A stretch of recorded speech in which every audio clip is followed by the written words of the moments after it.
Students often ask me, how do people really speak English? Is it like the grammar books or my classroom? I'm going to help you by going to one of the most famous English-speaking places in the world. Let's find out, how do people really speak English in London? So here I am in London. There's Big Ben in the distance, London Eye above me. And I'm here to find out how people really speak English in London. I hope I can find some people who will speak to me. What do you like about London? The multiculturalism. How there's so many different people from all sorts of parts of the world. I'm half Serbian myself. Did you notice this man used one particular word over and over again? It's the word like.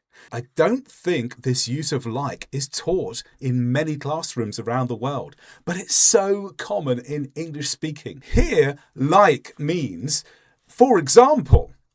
And the thing is that like is not necessary to make sense of any of the sentences. You could remove this word and it would make complete sense.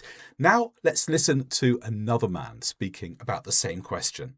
Right, what I like about London is vibrant, good community, loads of things to do, good public transport system when it works. Let's analyse this first part of his speech further. What I like about London. Why is that there? Well, grammatically, it really meant this. What I like about London is that it's vibrant. He simply left out is that, if we were writing this as a full sentence. And what we've done here is we've moved a part of the information to the beginning to show that this is the most important thing. What I like about London, that is the subject of what I'm speaking here. The speaker could have simply started like this. It's vibrant, good community, loads of things to do. He could have left out the cleft sentence completely, but he adds this cleft sentence, which in this case is a sentence beginning with a question word, then the information that's important, the verb is, and then that, followed by the rest of the information. And that makes it central in the listener's mind that he is talking about what I like about London. Here's my second question. If someone has one day to explore London, what should they do? I don't think one day is enough. Well, probably not. No. Well, because it depends what you're into. Yeah. There's a little bit of everything for everyone. Yeah. If you just want the classic tourism, then Westminster. Again, this man continues using the word like a lot, and it seems as if it could go anywhere in a sentence too. But let's look at the second part of what he says in a little more detail. You got Buckingham Palace, which is just down the road. Yes. And then a little bit further up, you've got Oxford Circus. So it depends on what you're into. Did you notice that he's used got, but without the word have? We would normally expect someone to say, you have got something. You have got Buckingham Palace. You have got Oxford Circus. And it's very, very common in English speaking, particularly in places in southern Britain like London, for people to simply omit the word have and go straight to got or straight to the past participle. So instead of I have got news, you could just say I got news. I have been to London. I've been to London. People, when they're speaking informally, will often just miss out the have completely. And one other thing I notice about his speech is the use of coordinating conjunctions.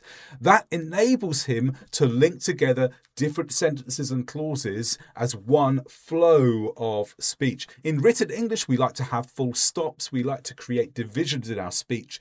But when we are taking a long turn with speech, we often want to join everything together. And that means we use more coordinators like and or so to show that we are going from one important bit of information to another important bit of information, from independent clause to independent clause to independent clause.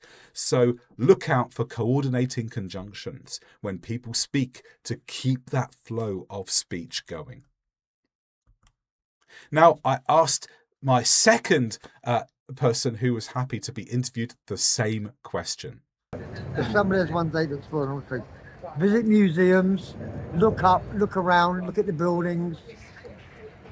Do you think one day's enough? No, you need a week. Now, it's interesting that I asked him what should they do, but he didn't use should in his answers.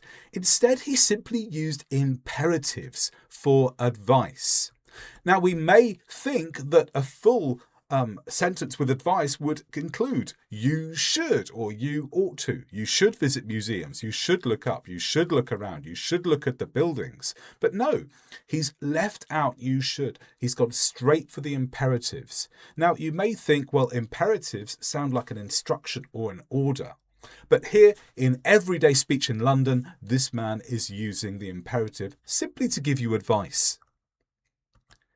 My final question was, tell me a memory you have about London from the past. Thank you. And one more question. Yeah. Tell me about a memory you have about London from the past. Too many. I can't really think, to be honest. I've heard quite a few. Let me highlight the last thing that this man says.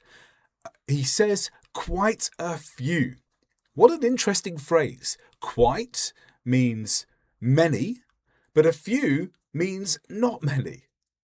So why did he say quite a few?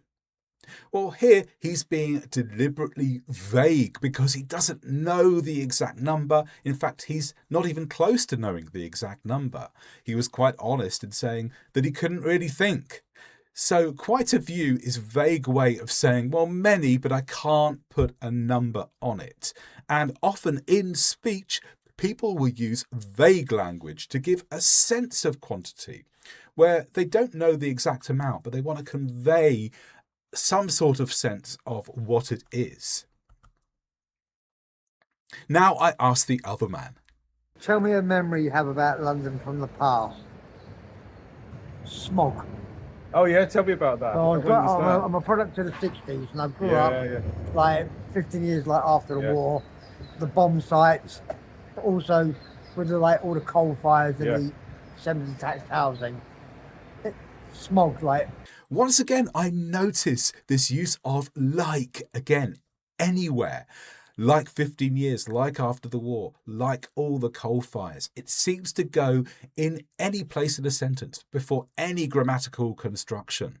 And again, if we take like out of the sentences, it makes better grammatical sense if it's written down. So often when people are speaking, you could just imagine that the word like was not really there, and you'll get the grammatical form as we traditionally demonstrate it in English classrooms. But at the same time, don't forget that like is an important part of English speech nowadays, and you need to be prepared for it when it comes.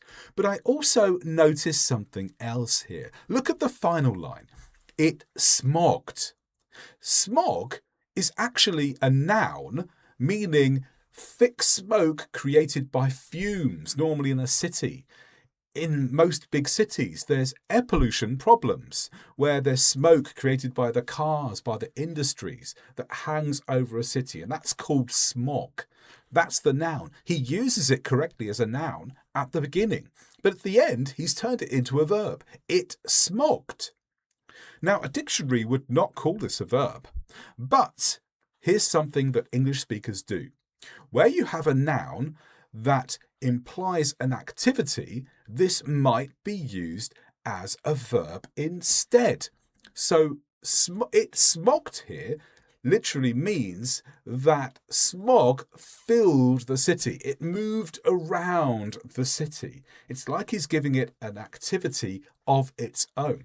And English speakers do that all the time. In recent years, I have mailed you, I have messaged you, I've Googled something.